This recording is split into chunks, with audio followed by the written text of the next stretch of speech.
What's good? What's good? We are back. Another live from Fayettenam Friday.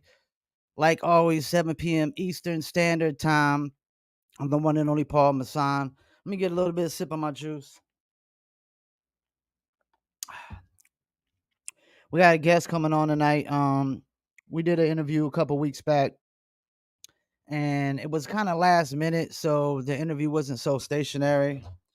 And I told him let's redo the interview for another time. Make sure you get to a stationary spot so we can get good clips out of it and whatnot. So let me let them know I'm about ready.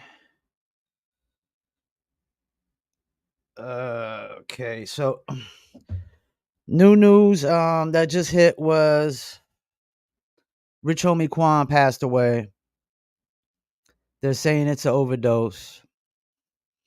I saw the post basically saying it was a rumor that Rich Homie Quan had passed away, and apparently it wasn't no rumor. So before we bring on our guest, OG Prestige from OG Millionaire, I just want to do like a quick, 30 seconds moment of silence for Rich Homie Quan. Just a little rest in peace.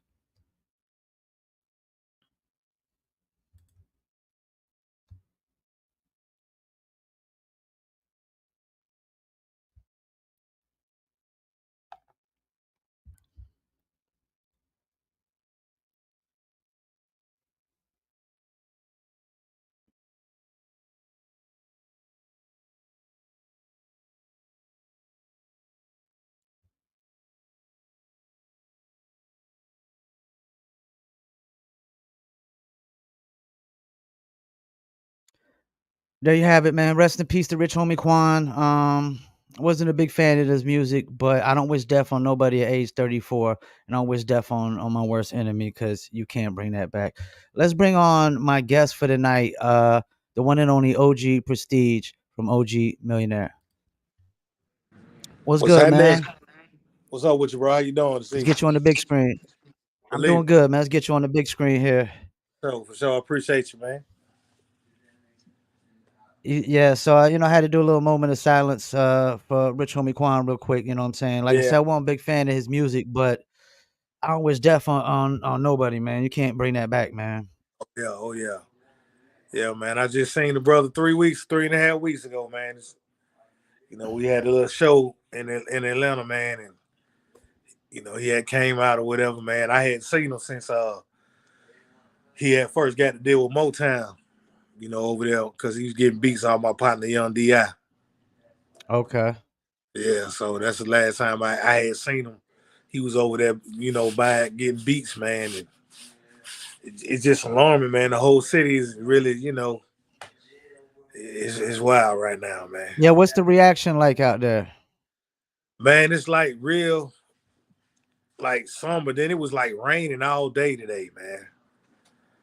Everywhere I went, everybody was talking about Rich Homie Quan, like everywhere. Like it's amazing because, like, I don't really understand it. Like they wasn't really showing him that much love by his music, but now that he gone, it's like Yeah. everybody. You know what I'm saying? But to us in the industry, we all love Rich Homie, man. He was a real one, man. Like really. He'd always That's do the stuff for the kids in the community, okay. all the holidays, how everybody do it, but he come through, he buy the ice cream truck for the little kids, man. Everybody get ice cream. Come on. So, he did Well, a lot of stuff everybody ain't get to see, man. We're gonna miss him. yeah, it's kind of sad that, like you said, that people didn't embrace him as much with the music while he was alive, but now that he's Yeah, dead, I mean, everybody want to embrace him, and then labels are they're over there just like doing like this right yeah, now because the dollars are gonna go up with the streams. People gonna stream his music a lot more as well. yeah. You know what I'm saying? Yeah, they're gonna go crazy on the music, man, So, it's just sad, man. I hope he had something set up for his family, you know what I'm saying? Because if not, man, them folks gonna make a killing right now. I just looked and like Type of Way had like 400 and something million streams on YouTube. Imagine what it's gonna do now. Yeah, people are definitely gonna go play that song a lot more because that was the first song that most people Yep. remember him from. Yep.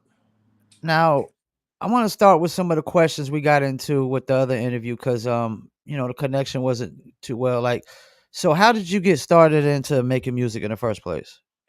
Well, I started like back in like the early, probably about 94, 93, something like that, when my grandma had passed and my cousins was in Killer Army affiliate group of Wu-Tang Clan. And they was all over there recording. And I was like, I can do that. I can do that. And they was like, nah, you can't do it. So they just threw me in there. And my cousin had shown me how to write some bars. And, I just put it together. And then after that, I just took off from there. I came back Now, to Georgia and, they had gave me a name up there back then. My name was Chaos. Chaos. Yeah. So you didn't rap like Killer Army at first? I did. When I first started, that's how I started rapping. Like I was on the New York type tip when I first started. And then when I came down here, I had met a guy, and his name was James Miller, and Uh-huh. he had a group named Hard Knocks. They was on Wild Pitch Records, and Okay. they was saying, what I'm saying, like, he was telling me this ain't really you, like, so he kind of like took me under his wing and really showed me how to rap, and really give me the logistics of it until they little situation started to take off a little bit. And that's when he went on the road with them, and then my uncle had took over developing me. He was working with the time. He was working with Divine Stevens, and they were doing all that dancing, but my uncle was DJing, so Hmm. he was making beats or whatever. And he the one really developed me fully. You know what I'm saying? But Now, yeah, how I did you? started out early. Okay, Yeah. I was going to ask you, how did you end up working with Dallas Austin on Rowdy Records? So this how that started. I had a partner of mine. I was already, like I wouldn't say fully developed, but I was good enough. My uncle let me do my own thing. So I was hanging with a homeboy of mine.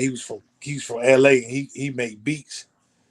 And we was riding with him going down there to one of the homeboy spots. He had to go pay his child support, and the child support office was in the building downtown in Five Points, Hmm. and Roddy Records was in there, and they was asking me, "Yo, did you write your verse?"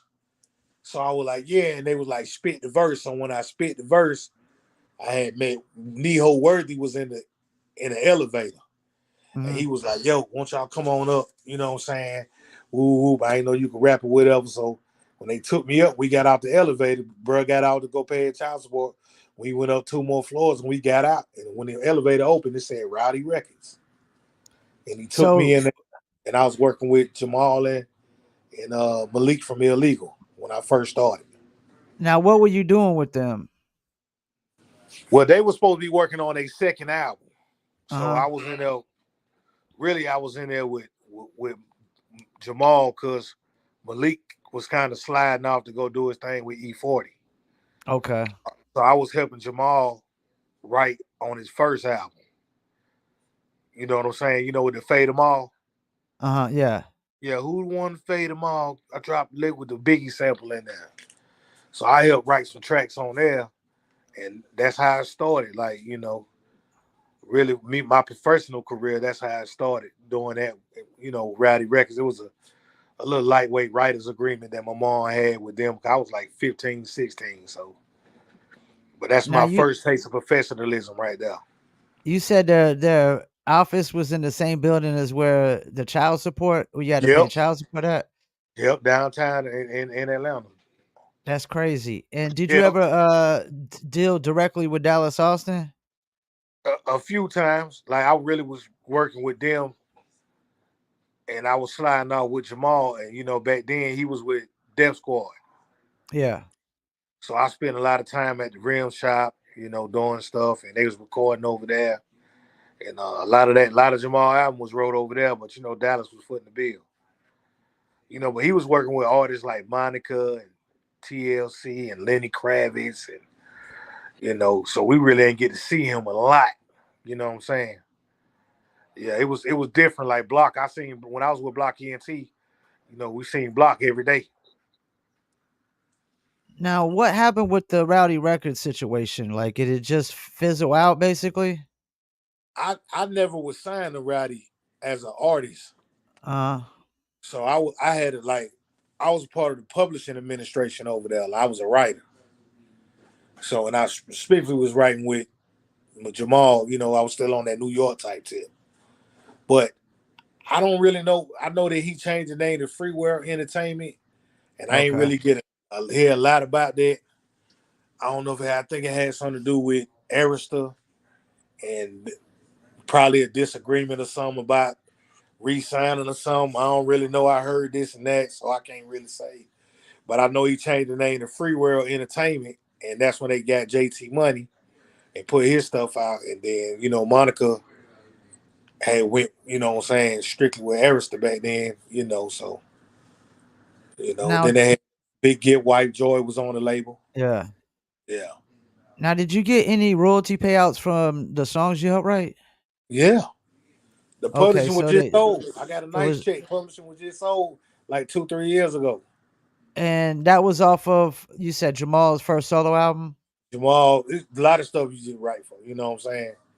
You just write. But a lot of stuff that I did helped Jamal, do what he did on his first album. Now, last time I was interviewed you, I didn't realize that OG Millionaire was like actually a duo. I actually thought you was a solo artist, so that was a solo Yeah. name. But like, what was the thought process about coming up with the name OG Millionaire? Well, 4 years ago, I was doing, I really was just managing a group on Block Entertainment called Rags to Rich Arch and War. Okay, And I had met a gentleman, his name was Willie. And Willie was doing this thing. He got a TV show called Atlanta Hitmakers. So okay, he had came over to interview the group one time. And we had mutual acquaintances. So we started kicking it or whatever. And then I moved to Camp Creek and he came over one day. I seen one of his videos. I was like, damn, this dude is tight. So I hit him up like, bro, we need to just make a group together. He was like, cool. So we said we were gonna do something together. We ended up, signing an agreement, but we ain't had no name. So we was just playing around with names one day, and none of them stuck. None of them stuck. So I had a dream, and in the dream, I seen our names on the wall, and the name was OG Millionaire in all capitals. So that's because my name was OG, and his rap name is Willie Millionaire, but he okay, spelled his name Millionare. okay. So that's how I came up with the name from a dream, and then we end up adding the third member to the group last year. And his name is 5 6. And So it, actually, that's, it's a trio now. and it almost does sound like it could be a solo artist too. OG It Millionaire. does. Yeah, it does. Like really, you just OG Millionaire, but see, you know what I'm saying? Like I just don't understand it. It just jammed when I seen it, and it stuck in my head. So when I told him, he was like, "That's it right there, man." But it do sound like it's a solo name though. But it's a combination of both our names together. And OG I know Prestige. there's groups that done that before. They've combined names and put the names together to make a group name and stuff like that. Yeah. I So, mean, yeah, go ahead. it just I don't know, man. It was just unique to me, man. Like the spelling of his name, and then I'm the one that came up with the all capitals. Like it's one word, all capitals. That's why people think it's one person. But Yeah. I do that because we are unit, we are one. That's why I did it like that. And I wanted to make it all capital so we can stand out. Nobody in the industry got their name all capital letters except for us. Now, how would you typically describe the music you make? Well, I think we make it's kind of like weird because like when me and Willie together, we make certain kind of music. And when we all together, we make a certain type of vibe. When we separate, it's different. Like when we make music together, it kind of be like a little trap, a little street, Okay. a little pimp. You know what I'm saying?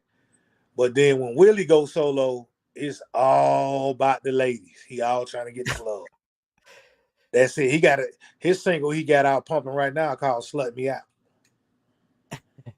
and it's produced by Max Payne Shorty.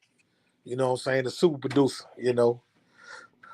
So Well, Pac said it best. You make music for the bitches. The dudes are that's gonna buy it. what the bitches like. That's it. I'm talking about every song he got solo. He talking about snatching somebody baby mama or slutting them out or you know what I'm saying. Like we just did a remix the other day on the Drum Majors ATL beat of California Love. And the first thing he Okay. say was, "Tell your girlfriend I said hello." You know what I'm saying? I'm gonna send it to you, man, later on so you can check it out, man. We ain't finished it yet though. So So we what's y'all's creative process like when y'all do records? Y'all write them together or everybody in separate rooms writing their joints or what? this the crazy part. Like we'll hit a beat and we might not even have a hook, but we both be talking about the same thing. All three of us sometimes. You know, cause sometimes you got me and 5 6 by ourselves. Sometimes you got me and Willie. They working on stuff with them without me. So you know, I did more records with Willie. We don't even talk about the record to the we meet and did it. Oh man, you talking about the same thing I'm talking about? Then we just come up with a hook. So really, we be in the same room and we just be on the page so much together that we feel the same vibe. So it just really just I let the beat tell me what to do. I don't write just to write and then jump on the beat. I Yeah. let the beat talk to me and then I talk back to it. So Now, that's one of how my I do it. favorite joints is Chopsticks. Like, Yeah. how'd you come up with that record? Man, it's crazy. I'm gonna tell you. So Willie, we was out of town on the road, and Willie had pulled up on me. I was doing something for Block, and I had my producer with me, Swan Franklin. He got his own label. You know what I'm saying? So Swan jumped down, and we were supposed to go to another studio because our manager had sent us over there. And the dude that was supposed to produce us sent us to the liquor store, bro. And when we came back, he was gone. So Swan was like, I ain't gonna let y'all boys waste no time. Y'all come over to my lab. So we hit the lab. Swan, he was just playing some beats. And I was like, hold on, that's it right there. And he was like, what's the name of that beat? And he was like, man, the name of the beat, Chopsticks. So I just started rocking. About 2 seconds Yeah. later, I was like, chicken fried right with them chopsticks. And then that's how it started. So he told me the name of the beat, and I just used that for the song. That Y'all was the ain't done a inspiration. music video for that, have y'all? We about to do it. We actually we in the process of shooting 2 videos. We gonna shoot one for My Way featuring Joe Green, and Yeah. then we gonna do Chopsticks too. So we doing that within the next 3 weeks. If y'all do chopsticks right, will y'all emphasize the chopsticks? I was thinking about this before the interview. If y'all Yeah, emphasize the chopsticks, yeah. like these Asian markets Oh will wow. they'll eat it up. You know what Yeah, I'm saying? I always wanted to go to a Chinese restaurant and do it. I had the skit and everything already in my head. Like I wanted to pull up with some chicks, like, yo, let's go get something to eat real quick.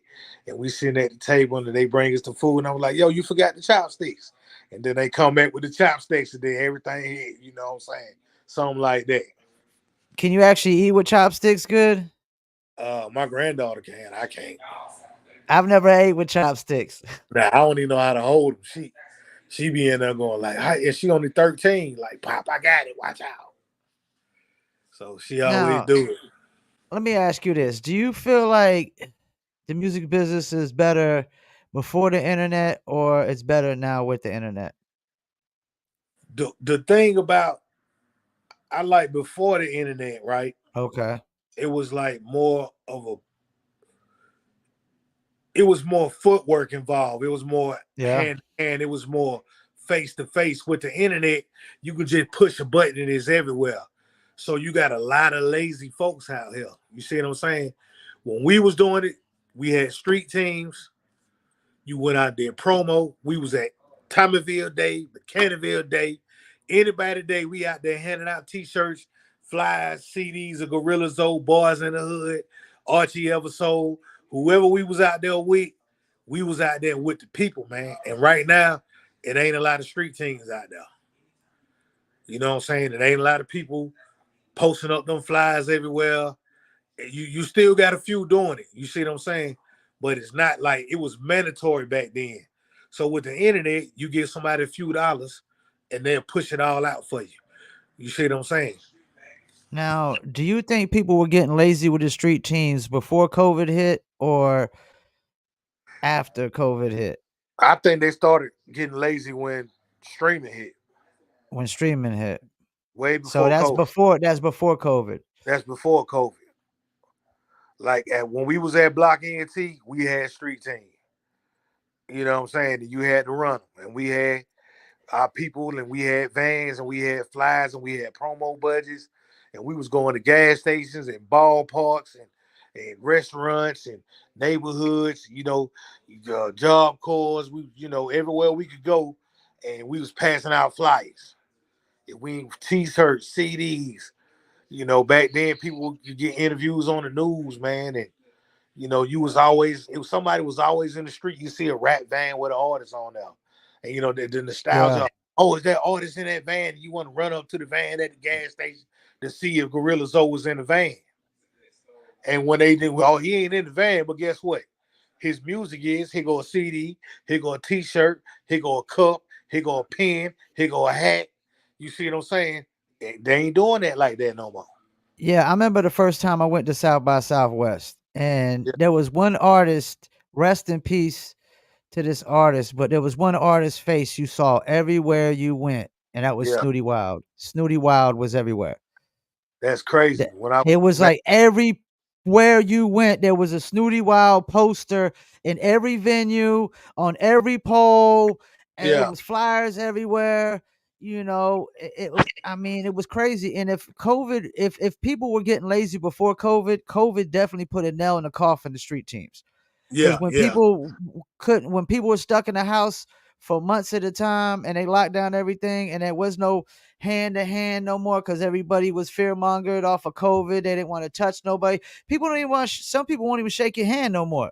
yep, They'll exactly. they'll just dap you. It went to everybody started dapping people down. People won't Yeah, even share blunt. People stopped sharing blunts during COVID. They was like, drinks and "Oh nah, all. dog. Yeah, you can't share blunts. We can't share drinks." Like And people were nobody, so fear mongered, it yeah, changed. It like put the nail in the coffin of street teams. That's for sure. yeah, but it's crazy because the streaming probably is probably finna die real quick in a minute, It is. because like when you got folks like Snoop getting on TV, like where the fuck the money at? You see what I'm saying? Like at least back then they were saying they were trying to say Suge Knight was robbing them, but at least they was making more money back then than they is now. Like these days, man, artists got to do crazy shit to get a little check. Like check this shit out with Megan Thee Stallion, how they say they bought all them streams. You see what I'm saying? Then Well, Takashi 69 was saying the same thing. Like you can buy number one. there's a topic I'm gonna be talking about later tonight. There's a guy in North Carolina, and I'm talking about bumfuck North Carolina, like a place I ain't Yeah. never fucking heard of, that generated $10 million worth of streams using AI music and bots, and he been doing it for 7 years. So he was on it 7 years ago. He was on it with this AI music and botting it up heavy, and they said he was generating like 600,000 streams a day on Wow. AI songs and bots out of bumfuck North Carolina, like right down the street from me, my neck So of the you woods. But I never even heard of this spot. so you think they took that money back from him on the streams, or he still got it? Well, he some of the money he was making $1 million a month, so he ended up money ended up going to his pocket. But there's no telling how long they've been investigating him. The FBI done came in on this. But I mean, he's Wow. definitely gonna have to like get hit with some fines and all that and shit like that, man. But just for it to be going on that long, like the fact that they allowed an artist out of bumfuck North Carolina with no fan base to get Run it 600 up. something thousand streams per day. And they out here, I done seen where they send dudes to send reports and be like, yo, the distributor said streaming fraud. And it have a song title and it say 2 streams. What? Like, y'all talking about 2 streams and streaming fraud? Yeah. This Yeah. motherfucker over here, 600,000 a day. 600,000 600,000. a day. That's, I mean, that's close to, that's $2,000 a day in revenue. Yeah. That's So that's crazy. crazy. Yeah. Boy, that's some money. Whew. Yeah. So if there was anything you could change about the music industry, what would it be? The gatekeeping. The gatekeepers, like, Yeah. and who specifically the gatekeepers you refer to, like labels, You said what? the labels, or the It's gatekeepers of people the it's labels? people. Yeah, it's people. Yeah, at the labels. Yeah, like you got to do too much to get a deal these days, man. Like you got to really just go all out and really just say fuck your integrity. You know what I mean? You know that's why I respect people like Max Payne. You know he going about it the independent way. He dealing with the majors. You know what I'm saying? And he don't allow us to get exposed. And it's a line that he draw and he stick to it. You know what I'm saying?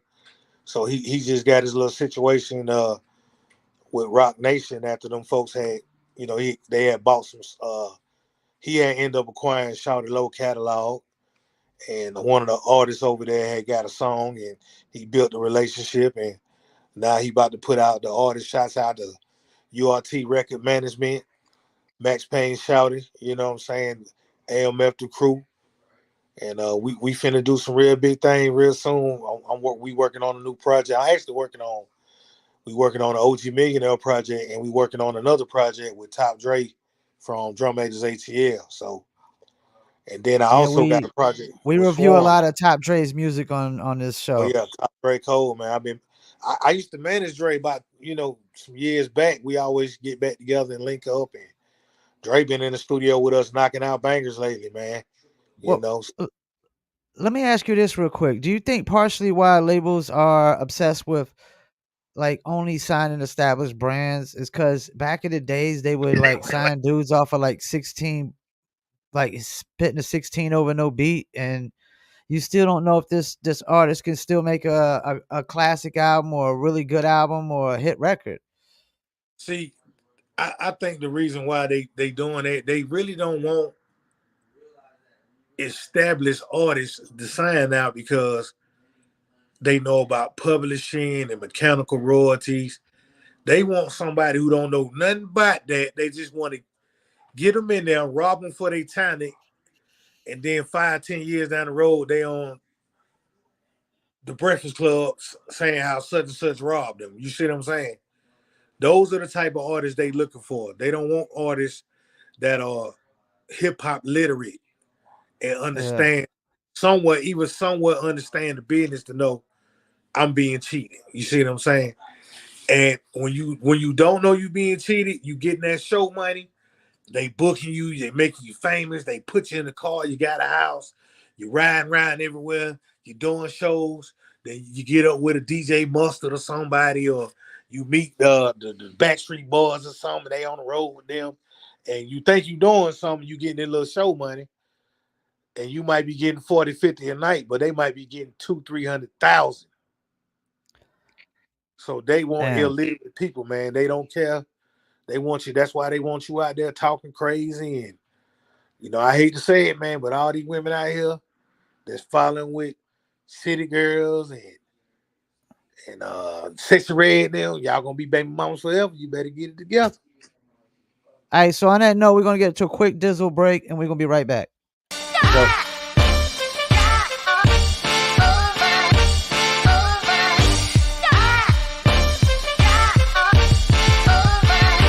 That dizzle ain't no joke, got me addicted, ain't no coke.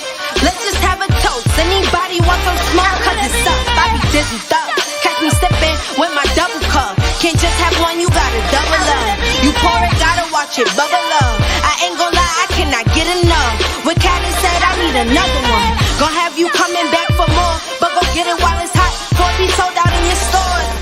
dizzle.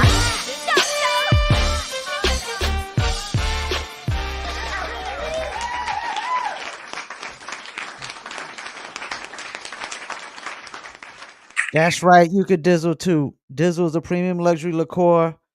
Go to dizzlebrand.com. Yeah, my thing is, I feel like I've always said that the labels are copying Wiz Khalifa's like motto. Like when he got on he was one of the first cats to get on online on MySpace. Remember that, right? Yeah. He was like literally number one artist on MySpace. And when he got on, one of the first artists that he signed under his label was Juicy J, an established brand, established artist. And he took Juicy J's solo career to, new heights. I mean, Juicy J has had a really great career, man. I mean, I watched Hustle Awesome. and Flow recently. It's still a classic movie, Hustle and Flow. Yep. It's amazing. Yep. Now what like y'all got any shows coming up soon? Max, he got some dates, some stuff brewing. He ain't really put Mhm. his on yet. But right now we just got the 2 videos coming up, and we working on the project simultaneously. So we about to submit all the records probably about next week, and to get mixed and mastered, and whatever Mac pull out the bag, that's what we running with. So, but he do got some stuff lined up for us before October, because once it get cold, he shut down all shows and like as far as the team. But if you get some dolo, you can go do it. But so I'm just waiting word, from that. We performed like 3 weeks ago. The night we seen Rich Homie, we performed at Tiger 3.5 weeks ago. So So what song typically gets like the best crowd reaction when y'all performing? Chopsticks get a lot, and I got it. I got it. Yeah. You know what? And those to me are like the two catchiest ones. Like Yeah, the hooks are really catchy. yeah, Weed, I got it. Mean, yeah, I got it. yeah. So then, yeah, I I got got it. Yeah. And yeah. then chicken fried rice with a chopstick. That's my favorite one. And the beat, and I really love the beat. Who made that beat? You His said? name Swan Franklin, man. That boy, you can catch him on Instagram at that boy Swan, or Swan Franklin official.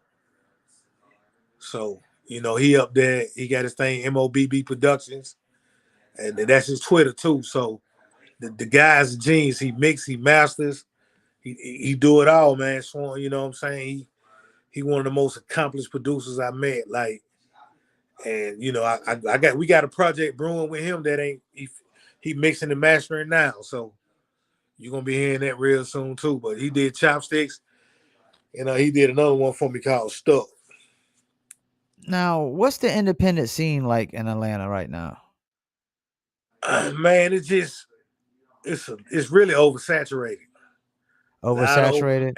a lot of open mics, a lot of networking events. You know what I'm saying? Like the ones that stand out usually be at New Music Mondays. You know what I'm saying? Okay. Yeah. Coalition DJs, you know what I'm saying? Shouts out to Coalition DJs, shouts out to Maximum out there in Coalition, Alabama. But yeah, really the rest of it just oversaturated with open mics. You get to meet a lot of people, man. You know what I'm saying? But as far as like, it's hard to stand out in the crowd when you come to an open mic and it's like 35 people performing. So is the unity in Atlanta over exaggerated then? I wouldn't say that. I wouldn't say that. I would say that people got they picks and chooses, but I wouldn't say it's So over y'all got a lot of exaggerated. artists, a lot more artists you think working together in Atlanta than most cities?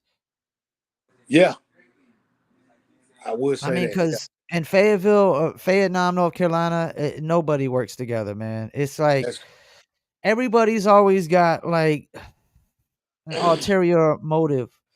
It's like if cats can't get paid right away, or it don't just benefit them directly right now, or they can't be like the face of it, the front and center.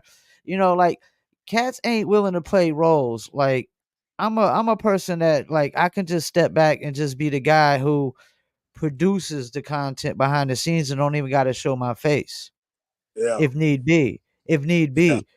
You know what I'm saying? Yeah. But Well, I look at it like this: the great, great, great, wise, cool breeze said, "You go to work, put it down, and then get paid." That's how it go. So if you can't go to work and do what you got to do, the money gonna come. You see what I'm saying? It don't matter who first. It don't matter who second. It don't matter who last. I tell everybody in the AMF, if I blow, we all blow. If y'all blow, we all blow. You see what I'm saying? So I push Feezy Swavy, or I push a Mark Dub, or I push an ATL Baby G, because it all equals us doing something together. We all growing together.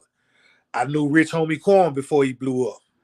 I knew Young Thug. I got songs with him before he blew up.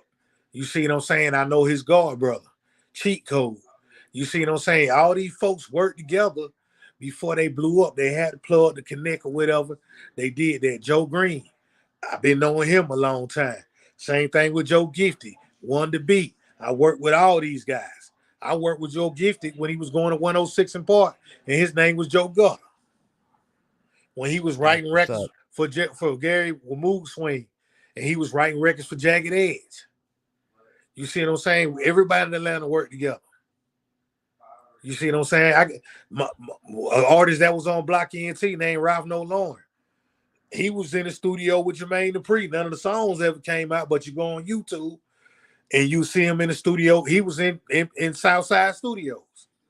You see Yeah. what I'm saying? New Face. Everybody knows New Face. You see what I'm saying? So everybody worked together. You know what I'm saying? New Face was there. So, yeah, it's a lot of unity, man, but it's a lot of hating too, man. You know what I mean? People got clicks and, like Drum Majors, man, he was working with K Camp way before he blew up. They, Okay. they they sold beats to Shout It Low, and he put Lil Wayne on them.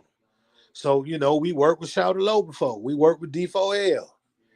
We worked with Front Street. You know what I mean? I worked with everybody almost. Young D.I., Young Adamville, everybody, man. I done did songs or gave them beats or been in the studio with hundreds of artists that, you know what I mean?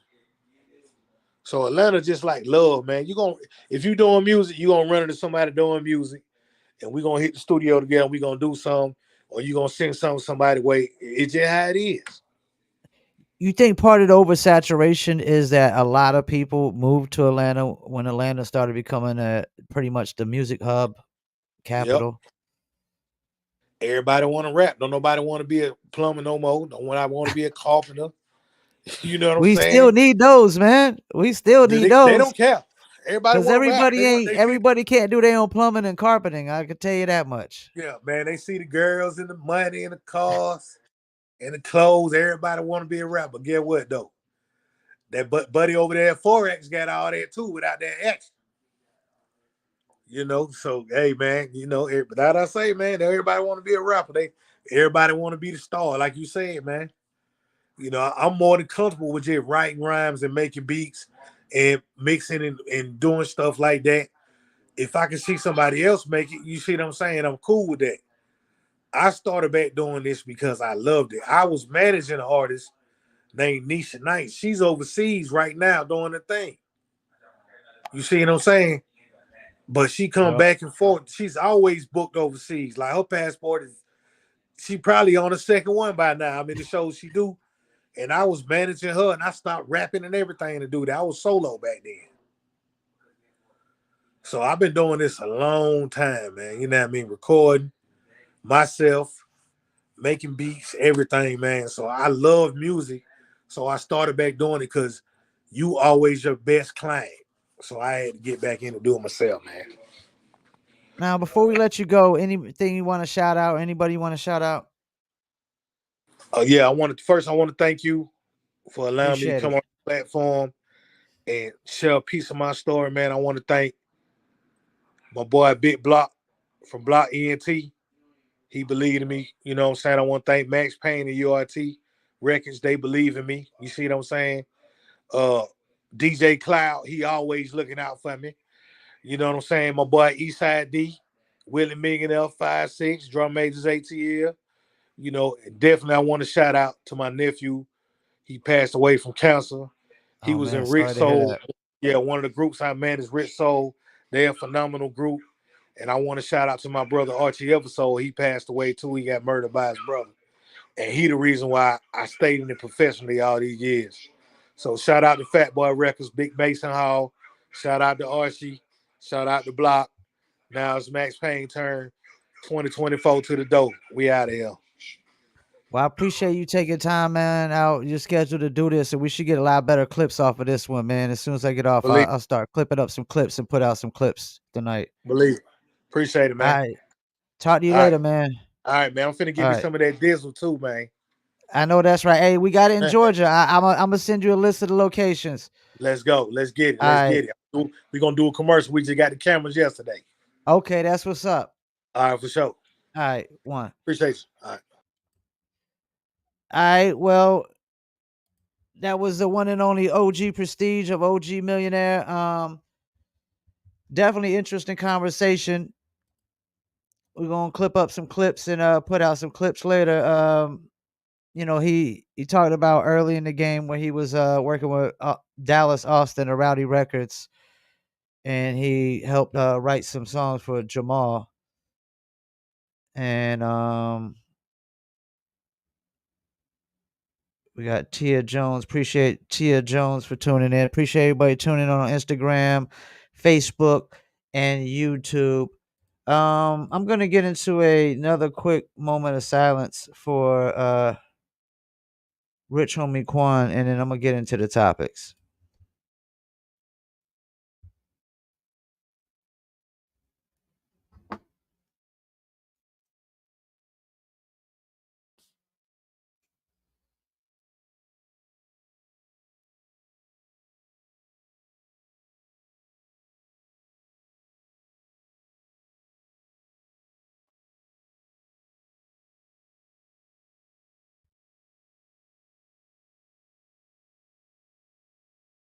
Yeah, that's right. Rest in peace to Rich Homie Quan. For y'all don't know, he had a hit record, type away. Definitely a big record. Had some other records that had some really good numbers and some good success. It's just sad to see somebody go at 34 years old. I don't wish death on nobody, man. And at age 45, going on 46, this coming up year, it just makes you want to make the most of every day in this life and cherish every moment that I have in this life. All right, so I'm gonna get into some topics. We had some topics that I wanted to go over. So one of them was the Rakim. Rakim got upset at fans throwing, I guess it was bottled waters at him at a Insane Clown Posse show. I'm not gonna stay too much on this one, but I feel like Rakim, like, you really should have known better when you take an Insane Clown Posse opening act. Like, you should know, like, their fan base gets pretty wild and pretty crazy, and I think Insane Clown Posse kind of encourages their fan base to get pretty loud and crazy and wild and whatnot. I don't really feel like that was the right show for you to take. Makes me think that some of these old schoolers, they're pretty much taking whatever show money they could get at any time, which is understandable. You want to still make a living off of your music. I get it, but you know, like at the same time, you can't just take every single show that's thrown your way. You got to kind of know,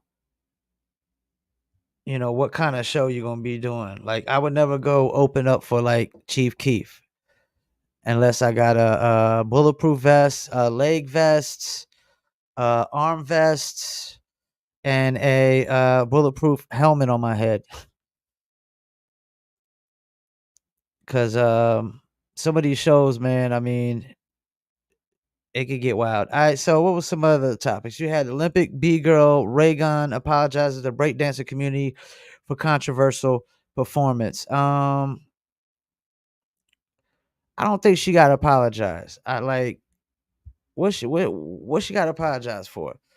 The people that need to be apologizing is the people that chose her and picked her to get up there. The people that were running the Olympics, breakdancing side of things, the judges for that, that's who probably should apologize. I don't think like she has to apologize to anybody. She didn't wrong anybody. Like she just got up there and did some weird looking dances that a lot of people would say wasn't really breakdancing, wasn't really b-boying.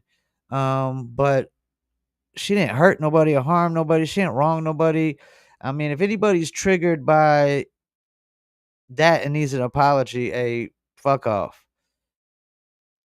Let's get into some, I guess, some live from Fayettenam kind of news pertains to J. Cole. So Drake fans label J. Cole a traitor over ASAP Rocky collab. I mean, what kind of shit is this? OVO, OVO, OVO, you OVO fanatics. Like, there's plenty people that like. I got friends that are friends with people that I dislike, that I don't fuck with. But I don't sit there and be like, nah, you can't hang with them. You can't go drink beers with them. You can't do this with them. You can't do that with them. Like, unless that person like robbed me at gunpoint or did some super, super duper fucked up shit, I don't be sitting there like getting mad at my friends because they hanging with somebody that I didn't necessarily don't like, that I don't fuck with, that I don't see eye to eye with, that I might not get along with. It could have been somebody that I got in a fist fight with. Like, I'm not gonna sit there and be mad at a friend that's still friends with somebody I got in a fist fight with. Now, if he robbed me at gunpoint, broke on my crib, you still fucking with him, that's different. I ain't fucking with you. Cause if you fucking with cats like that, anyways, like you can't be in my circle. But OVO fanatics, pump the brakes, sit down. Y'all in your feelings right now, cause Kendrick made y'all's boy look bad. Um, yeah, like pump the brakes, man. Go sit your asses down. Get over it. J. Cole is a kind of cat that's not looking, he's not looking for controversy. He's not looking for beefs. He's just looking to make friends. He's not looking to make enemies. So if y'all in y'all's feelings, oh well. Um, so Boosie Badass calls for snipers in schools after Georgia school shooting. That sounds crazy. That sounds crazy. So we're supposed to have snipers like posted up, you know, near some schools with they rifles and aimed at a school and watching a school like during all hours of all schools. I mean, like, there ain't even enough sniper. There's not even enough snipers on the planet for that, is there? I mean, come on, let's pump the brakes on that one, Boosie. Like, yes, there's some things we could do um to better this situation. But snipers in schools isn't it. It isn't it. Uh maybe a military type of personnel in the school or something, but like we don't need snipers posted up at every school. That sounds crazy. There was another one. Quavo and Offset squashed their beef following the Rich Homie Quan's death. Once again, rest in peace to Rich Homie Quan. But I find it weird and awkward that Quavo and Offset didn't squash this beef when Takeoff was murdered. You know, and rest in peace to Takeoff, who was my favorite Migos on the mic. Um, Definitely didn't even have nothing to directly do with the situation at hand when he got shot, which is really fucked up. And the fact that people act like, you know, there's no snitching rule applies to that shit is just so fucking scumbaggish to me. Like, fuck that, man. Like, If I'm somewhere with somebody like take off or something gets killed, I'm pointing the finger instantly. Yeah, it was that motherfucker right there. I mean, we gotta fuck that, man. Fuck that. So rest in peace to Takeoff. Rest in peace to Rich Homie Quan. I just find it awkward that they didn't squash the beef when Takeoff got killed. Like that should have shit. It should have been squashed. Um, Last topic of the day: North Carolina musician charged with music streaming fraud aided by AI. So I want to really get into this one. Um, Let me get into this one in depth. I'm gonna Google this. We're gonna get into depth on this one. Like I want to talk about how this relates to the music business. North Carolina music streaming, a musician accused of $10 million streaming fraud with AI generated songs. I don't know if I necessarily would call him a musician if he's using AI generated songs. All right, so let's get into this. North Carolina musician has been indicted by federal prosecutors over allegations that he used AI to help create hundreds of thousands of songs. Hundreds of thousands of songs. So hundreds of thousands is at least 100,000 songs. Hundreds of thousands of songs. So we that now think about this. Like Spotify got to a point where overnight it was just like 60 to 100,000 songs being uploaded every single day. So why is that? Why is that? It's possibly because jack offs like this guy who was making hundreds of thousands. That 100 times 1,000 is 100,000 at least, and they said hundreds of thousands. So that could be 200, 300, 400, 500, 600, 700, 800, 900. We don't know how many hundreds of thousands of songs, then used AI tracks to earn more than 10 million in fraudulent streaming royalty payments since 2017. That's last 7 years. So he was generating AI songs 7 years ago.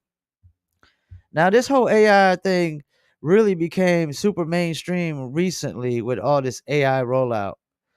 It wasn't 7 years ago with a mainstream rollout of this AI. So in a newly unsealed indictment, Manhattan federal prosecutor charged the musician Michael Smith, 52, 3 counts of wire fraud conspiracy, money laundering conspiracy. According to the indictment, Smith is aided the CEO unnamed was aided by the CEO of an unnamed AI music company. So they're going after the guy who made the songs, the AI music company, as well as other conspirators in the US and around the world. And some of the millions he has paid were funneled back to the AI music company. According to the indictment, hundreds of songs that AI Smith allegedly helped create were available on music streaming platforms like Spotify, Amazon. So he might have been doing all these platforms. There's no telling because you could buy with all these platforms, especially if he started making a certain kind of money.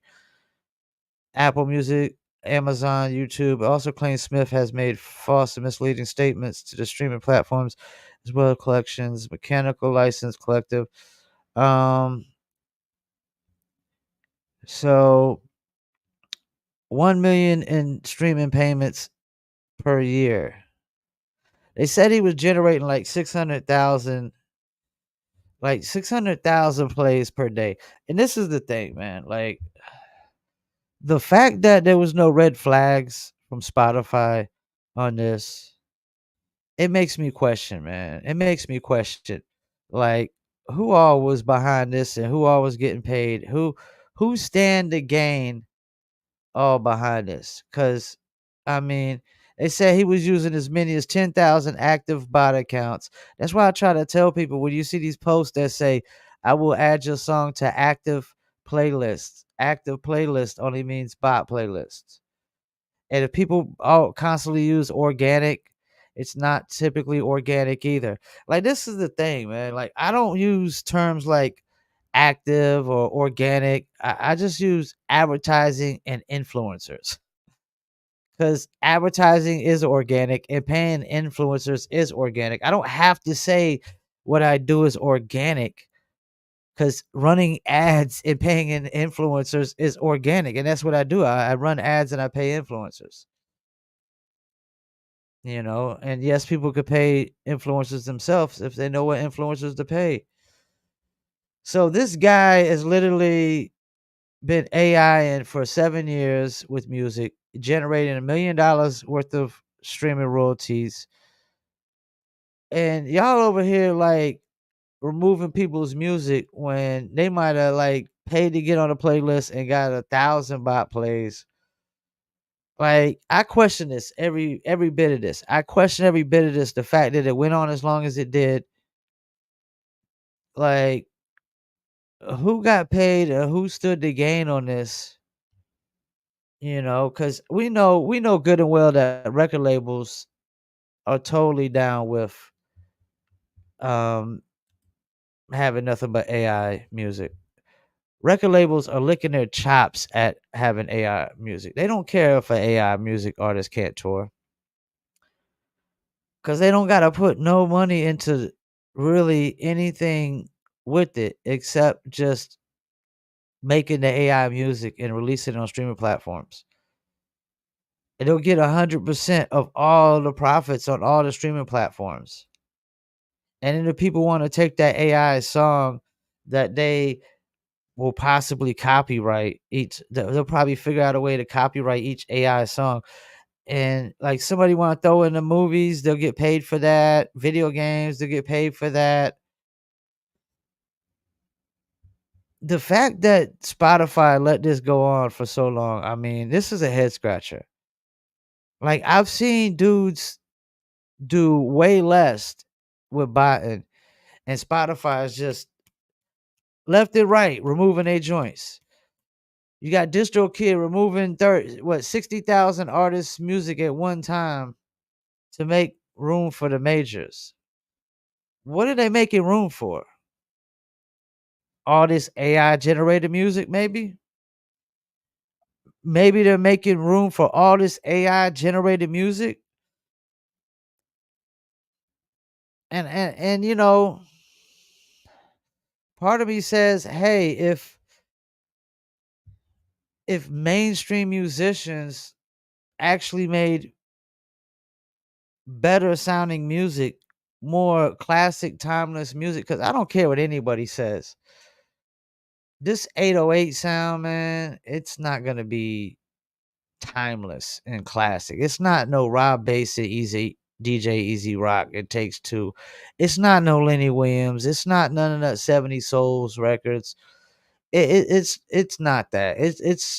It's not. These records are not gonna be timeless simply because none of them really stand out from each other. They all sound the same. They're all too similar. None of them really, really stand out amongst maybe like Panda Designer. I don't know if that's even considered an 808 beat. I guess it is. I mean, it's like then none of these beats really stand out. None of these songs really stand out. None of these styles really stand out.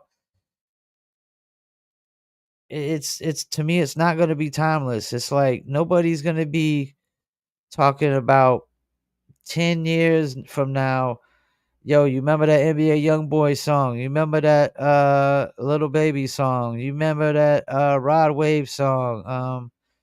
I mean, at least the Baby got a few songs that stand out with the Suge record.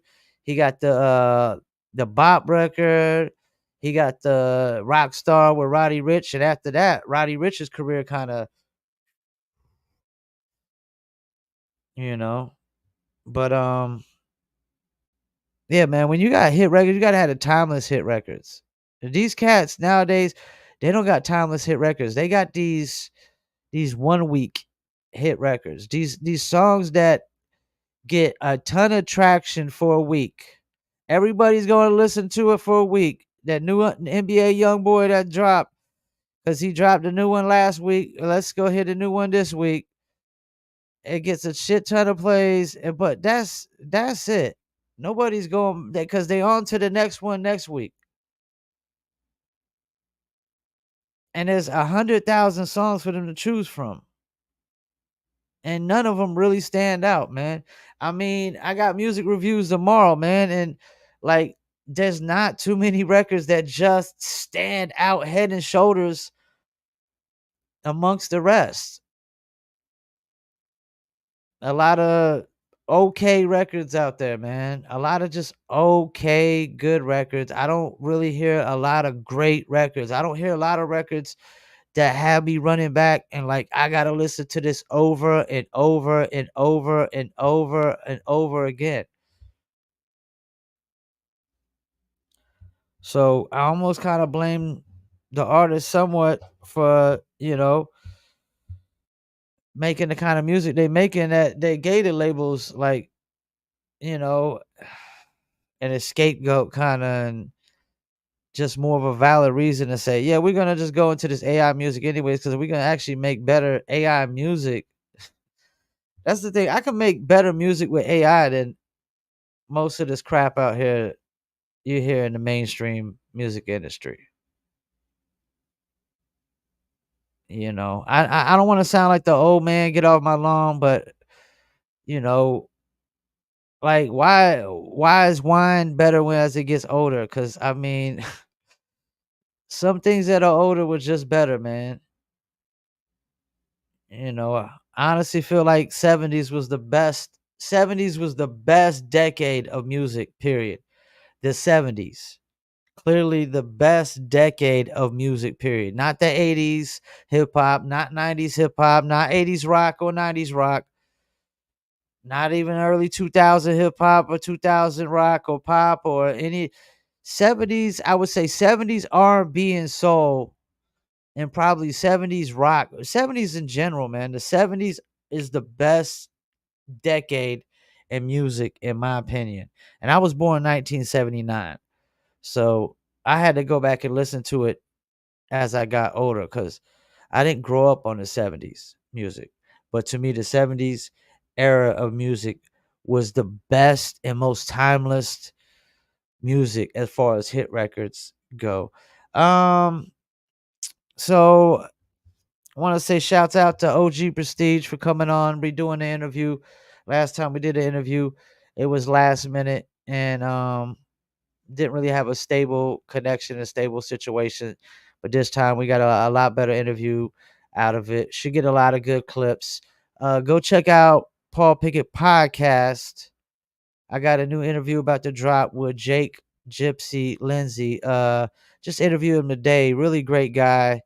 Talked about family like crazy. Just really stressed family, but he was really, really funny guy. Really entertaining guy. Really energetic. I think one of my favorite and least dullest BKFC fight interviews. Definitely like he's on that Ryan Reber level, like with the cussing and just the energy and what he brings to the interview. So I definitely like Jake Gypsy Lindsay and try to get me to talk some politics. We talked a little bit. I'll probably have him on again and just talk politics on the Paul Pickett podcast and whatnot. So go check that out. We got the Chris Lato interview, the Jessica Borga interview. We got the Keith Rockstar Richardson interview and more interviews yet to come. And we just did an interview with Brandon Superman Allen. Go check that out as well. Next week, I got Elder Sensei from the Artifacts. I can't wait. I can't wait. I'm going to be like a kid in a candy store interviewing Elder Sensei from the Artifacts. And rest in peace to Tame One as well. You know what? And I probably need to do that. I want to do a moment of silence probably after the Elder Sensei interview, like a moment of silence, like rest in peace to Tame One and whatnot from the Artifacts. So I want to thank everybody tuning in, Instagram, Facebook, YouTube. Submit music to livefromfayettenam@gmail.com. I will be basically doing live music reviews tomorrow um, at 2 p.m. Eastern time. I repeat, 2 p.m. Eastern time. I'm going to do live music reviews. Let me go ahead and put submit music to livefromfayettenam@gmail.com. Yeah, so send me the MP3s. I need some more hip hop submissions, some more R&B. I get more heavy metal submissions than anything, more death metal, heavy metal, progressive metal, all kind of metal. I got probably like 100 emails of just metal tracks to still go through. So definitely submit the music to livefromfayettenam@gmail.com. Submit your MP3. Submissions are free, but if you submit late, you don't submit before I go live, like it will be $5 to skip the line. Once again, I want to thank everybody tuning in. Another episode of Live from Fayettenam. And don't forget to check out the Paul Pickett podcast as well. Peace. I'm out.